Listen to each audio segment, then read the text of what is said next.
Right. Now this is the boring bit, right? This is the speeches, right? This is the boring bit. You probably worked that out. So, a bit of advice. If you're over 35, put your head down, have a bit of a kip. If you're under 35, sneak along the table, borrow a small child and go and play on the swings.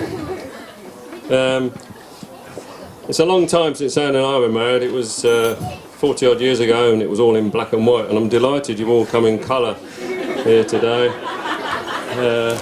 We didn't know what to say in the speeches, so you either go on the internet or we don't know how to do that, so we borrowed a book.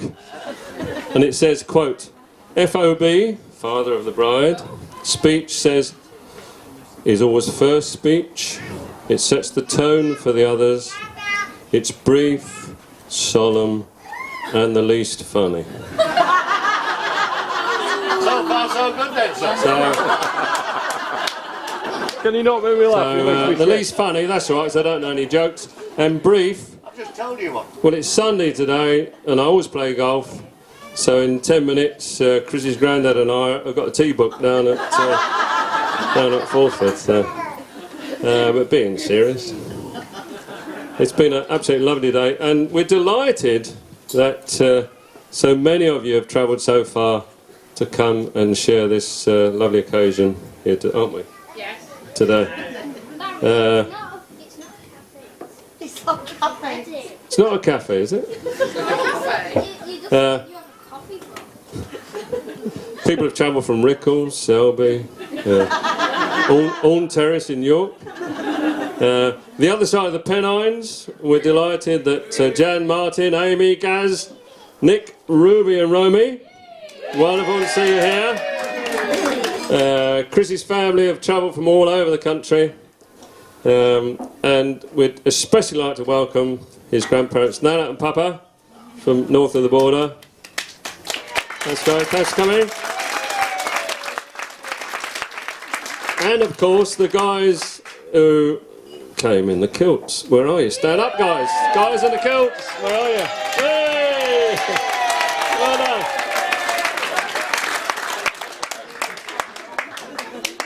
It's wonderful. And can you hear me at the back? We'd like to welcome all the poor people sitting down at and their partners and their baby. There's a crash going on over there. Yeah. It's absolutely wonderful. Welcome, guys. Thank you for coming. We do appreciate all the effort you've put into to coming here today. What else did it say in the book? Oh, the venue. Chris and Becca have asked me to thank the local Apache and Navajo American Indian tribe, North Yorkshire branch, for loaning us their teepees here today. Even as we speak, they're round the back doing the rain dance to keep it like this today. And it also said in the book, I have to formally welcome the groom, so...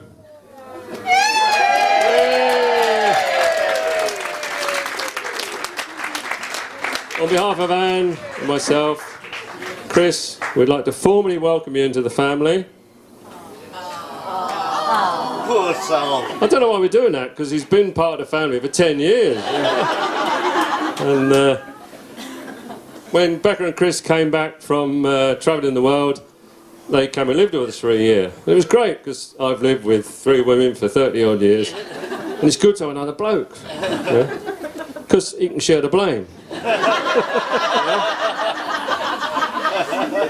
And he does all those blokey things, you know. Every week he loses his keys. Every day? Oh, sorry. Every fortnight he loses his mobile phone. And there was 2 lovely occasions. He's travelling up from London and the train either comes in at York or Selby, so we ring him on the train. Which station are you at, Chris? York, Selby? I don't know, I've just woken up. I'll have a look. Which station is it? Durham. So it's good to have a bloke like that in the house. Yeah? So what about our Becca? So what's Chris getting for his money? I think Joe, official representative of Network Rail, has confirmed today that he's actually getting for his bride the best looking station manager working for UK Rail Track.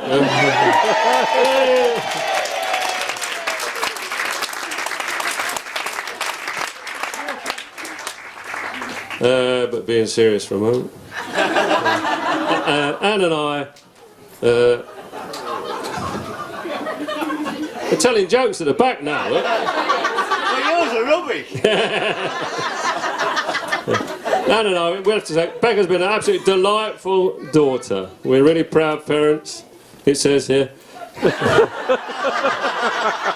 It's been lovely to watch Sarah and Becca grow up. And I've known Becca since she was quite small.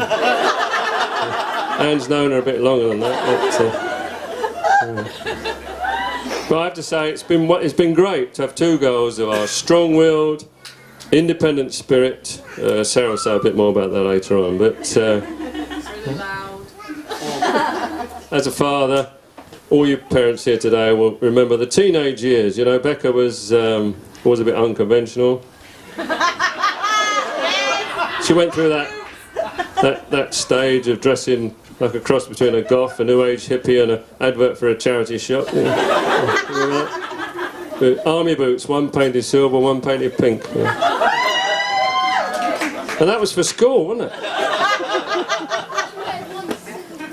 it? And then, of course, she became a vegetarian for ethical reasons, and she still is. And of course, you all think you had chicken and steak today, don't you? It was actually broccoli.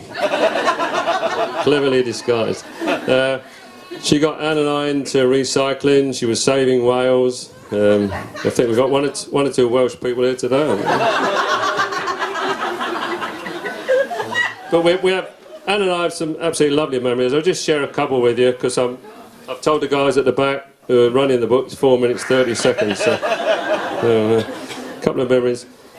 I personally remember those Fridays and those Saturdays, 2 o'clock in the morning, driving into York, waiting at Clifford's Tower for 4 or 5 teenage girls tottering along with their eye makeup all running, and you know, and can you give these 3 or 4 a lift home? You know, and but I've seen them over there now, and they've grown up into quite decent adults. And then, of course, as a father, you dread it, don't you? Learning to drive. Learning to drive. Yeah. Becca is not a natural driver, and Sarah will tell you about that later. But she passed the test, small 2-door car. Passed the test, borrowed our large 4-door car. First time we're sitting, where is she, where is she? Got a bit late. Becca comes running in tears, opens the front door. Becca, what's the matter? I've had a bit of an accident. What's the matter? What's the matter? Where's the car? It's halfway between the pavement and the drive. What have you done? What have you done? I've got it caught on a twig. So we were fine. Don't worry. It's only a car. Are you safe? Are you? Yeah. But women are good at that, aren't they? It's caught on a twig. Yeah, the twig was attached to a bush. The bush was shielding a big brick wall. And new door, you know, and all that. So, and then finally, how are we doing, guys? 3 minutes 20. And finally, of course, the happy couple. I think we all agree they love each other a bit. Yeah. Love each other a bit. Oh, by the way, you don't have to call me sir. You call me Mr. Clay now. Is that all right? No, you're part of the family. They love each other a bit, and I think just to finish, just an example of Chris and how he thinks so much of Becca. They both work hard in the week. They're young people. They're earning a fortune, you know, and paying lots of taxes to help my pension. But and I think on a Friday night, after really hard work, you know, wearing a hat, waving a flag, whistling at trains, doing all that, you know, they go down for a few beers. And Becca's always had sore feet, so they always walk home, and she says to him, "Come on, Chris, change shoes." Yeah. So I think Eddie Guy is prepared to walk down Balham High Street in a dark business suit, a tie, and high-heel pink shoes. He obviously thinks the world of it, doesn't he? So I give you Becca and Chris, the bride and groom. Easy. Well, Barry, I would like to say thanks for that speech, but that was far too funny for my liking, so I'm not a happy man now. There's quite a lot of poetic